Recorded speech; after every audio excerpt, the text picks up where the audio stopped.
My name is Olivia Chen, and right now, I'm standing in the wreckage of my daughter Lily's first birthday party.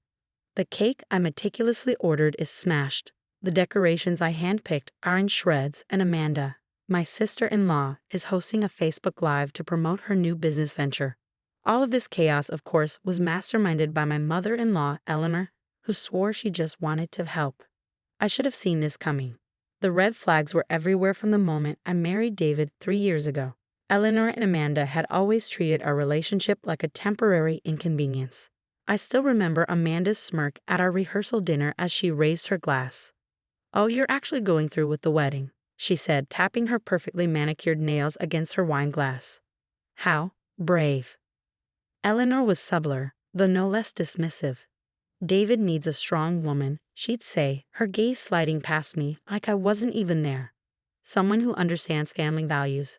It didn't matter that I built a thriving interior design business from the ground up. In their world, success wasn't about hard work, it was about pedigree and connections. When I became pregnant with Lily, I hoped things would change. They didn't. Amanda sent a generic congrats text 3 days after the announcement. Eleanor arrived at the hospital for a quick photo op, holding Lily just long enough to snap a picture for social media before rushing off to a charity board meeting. Still, I was determined to make Lily's first birthday unforgettable. I spent weeks planning every detail: a custom cake from Sweet Dreams Bakery, handmade decorations, and a color palette of soft pinks and golds. David thought I was overdoing it, but I wanted it to be perfect. Then Eleanor called. "Sweetheart," she said, her voice syrupy sweet. "Amanda and I were just talking about Lily's party. You must be so overwhelmed with everything. Why don't you let us help? We have some wonderful ideas." I hesitated. From the couch, David gave me an encouraging look that made my stomach knot. "That's thoughtful," I said carefully, "but I've already got everything handled." "Nonsense. What kind of grandmother would I be if I didn't help? Amanda's event planning network has access to the best vendors. We could make this so much more elegant." Event planning network. Right. Amanda had called herself an event planner ever since organizing a single charity auction last year. Meanwhile, I'd designed high-end event spaces for actual clients. But of course, that didn't count. "Mom's right, Liv," David chimed in. "They just want to help. What's the harm?" The harm? I wanted to scream. Did he not remember our wedding, when Amanda conveniently forgot to include me in the family photos? Or Christmas dinner, when Eleanor served everyone except me because she thought I was watching my figure? But instead of arguing, I gave in. "Fine," I said tightly. "They can help with setup on the day." Biggest mistake of my life. The morning of Lily's party, I arrived early at the venue, a charming converted farmhouse with a picturesque garden. My heart sank when I saw Eleanor's Mercedes already parked out front. Inside, the scene was a nightmare. My carefully chosen decorations were gone, replaced with tacky banners featuring Amanda's new company logo. Strangers in business attire mingled where my close friends and family were supposed to be. "What's going on?" I demanded, clutching Lily tightly. Eleanor appeared, beaming. "Oh, Olivia, perfect timing. Amanda's launching her event planning company, Aita Affairs. Isn't it fabulous? We thought this would be the perfect opportunity to announce it. All the right people are here." "What?" I stared in disbelief as Amanda strutted over, directing two men I'd never seen before. She gestured toward the new centerpiece of the room, a towering metallic cake emblazoned with her logo.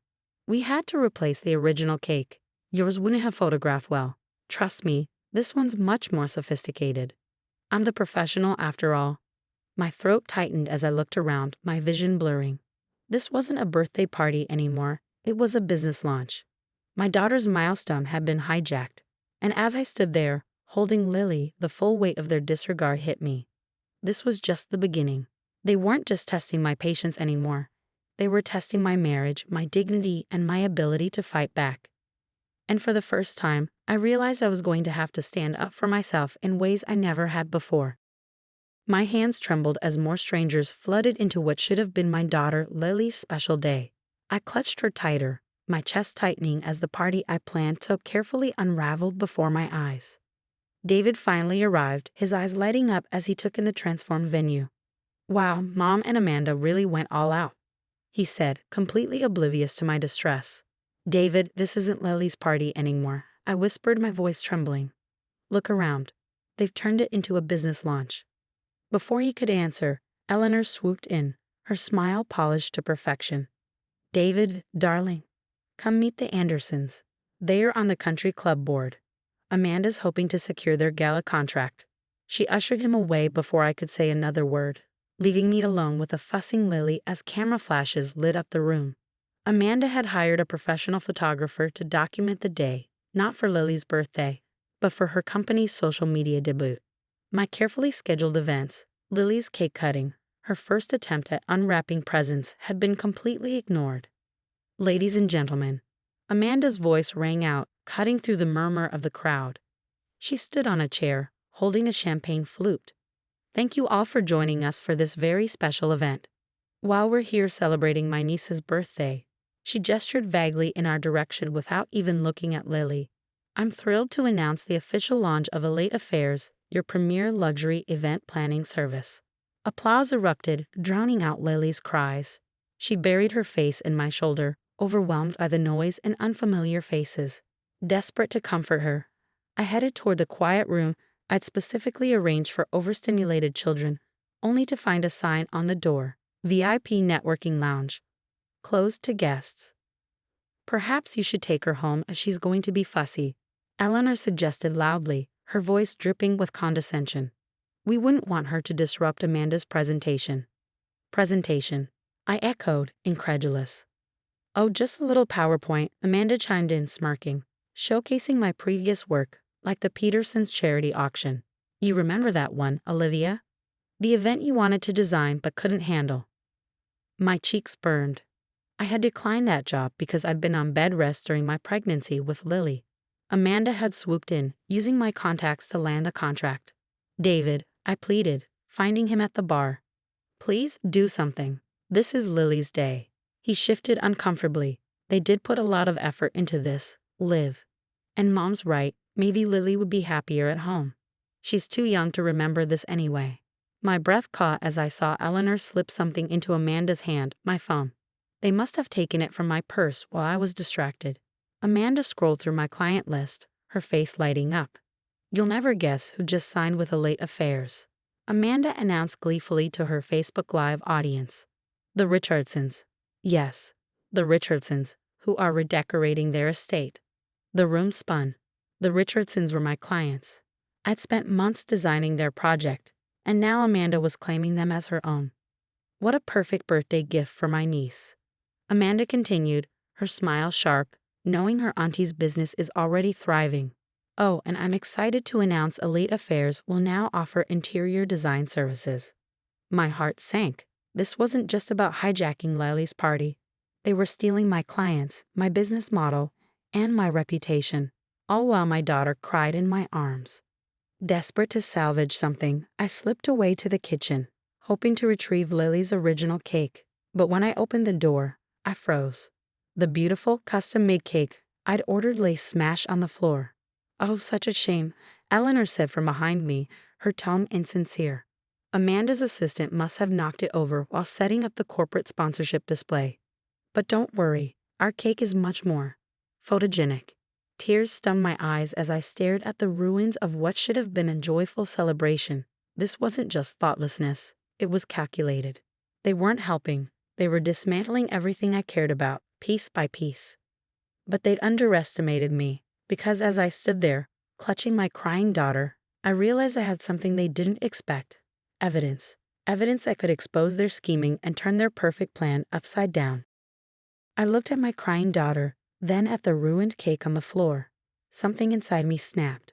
Years of biting my tongue, of enduring their insults and helpful sabotage, it all came rushing forward. Enough was enough. David. I called sharply, my voice cutting through the noise as I marched into the main room. Get your mother and sister. Now, maybe it was my tone or the sheer shock of me making a demand, but he actually listened. Within minutes, we were crammed into the venue's private office, me, David, Eleanor, and Amanda, who was still clutching my phone like a trophy. First, give me my phone, I said, my voice low but firm. Amanda hesitated, clearly surprised, but she handed it over. Now let me show you all something interesting. I pulled up my phone's recording app and hit play. Eleanor's voice filled the room, clear and unmistakable. Just think, Amanda, once we ruin her party and take her clients, she'll finally understand she doesn't belong in this family. David will see she's not good enough. Eleanor gasped. You recorded us? No, I said evenly, you recorded yourselves. When you took my phone to steal my client list, you accidentally triggered my business call recording app. Funny how karma works, isn't it? David's face went pale as he stared at his mother and sister. Mom, Amanda, please tell me this isn't true. Oh, stop being dramatic, Amanda scoffed, though her voice wavered. We were trying to help. Olivia clearly can't handle running a real business. I mean, look at this pathetic excuse for a party. Pathetic? I cut in, my anger simmering just below the surface. The party you sabotage, just like you've sabotaged my wedding, my career, and every other success I've worked for. But here's the part you didn't think through. I pulled a folder from my bag and slapped it on the desk. The Richardsons signed a legally binding contract with me 3 months ago. So when you announced their partnership with Elite Affairs on Facebook Live, you committed fraud. In front of witnesses. Eleanor's composure faltered.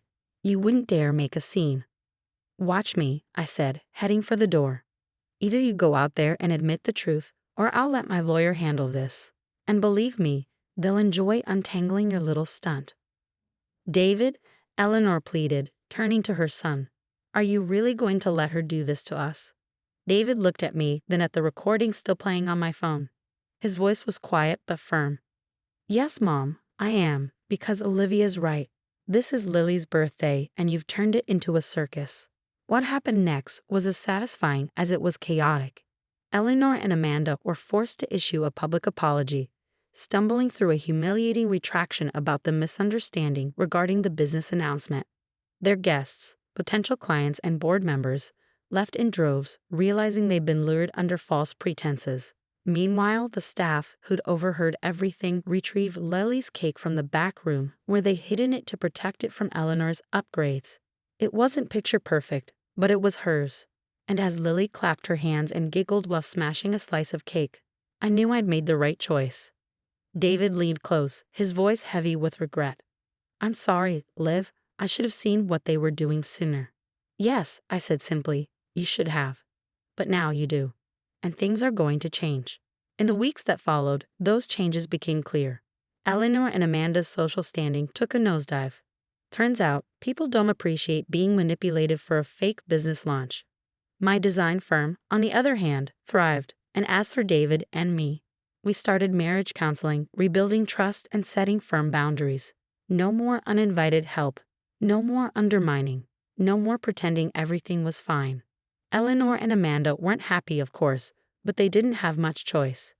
That recording stayed safely with my lawyer, a reminder that standing up for yourself isn't just brave. Sometimes it's necessary. Last week, we celebrated Lily's 2nd birthday. It was small, simple, and absolutely perfect. No schemes, no stolen clients, just the people who truly cared about us. As Lily blew out her candles with a little help from Daddy, I realized something important. The best gift we can give our children isn't a flawless party or impressive connections. It's teaching them to stand up for what matters with dignity, strength, and the courage to demand better. What about you? If you'd been in my shoes, how would you have handled it? Would you have exposed their scheme publicly or taken a quieter route? Let me know in the comments. I'd love to hear your thoughts.